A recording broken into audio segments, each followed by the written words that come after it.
the bench tops. Easy. Go and buy a nice soap dispenser. Don't use the cheap ones, it's plastic. Invest in something more luxurious. And it doesn't have to be expensive. So I have this one. Just place it nicely on your zinc.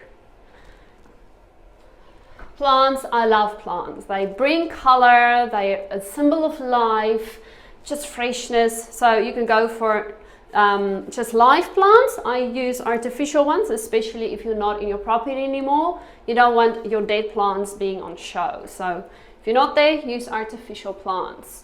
I love seashells. You can use anything else, maybe hand towels that you, again, just tuck away the seams, and then you can fold them up and place them there. You can just basically play. And then you can pop a hand soap there, or something like a shell that you can place.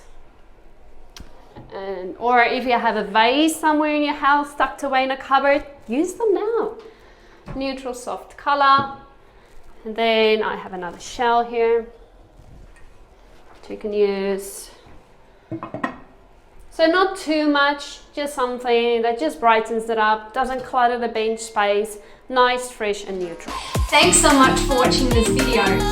Remember, if you liked it, press thumbs up and subscribe to get more videos like this. See you next time for more fantastic home improvement tips. Bye.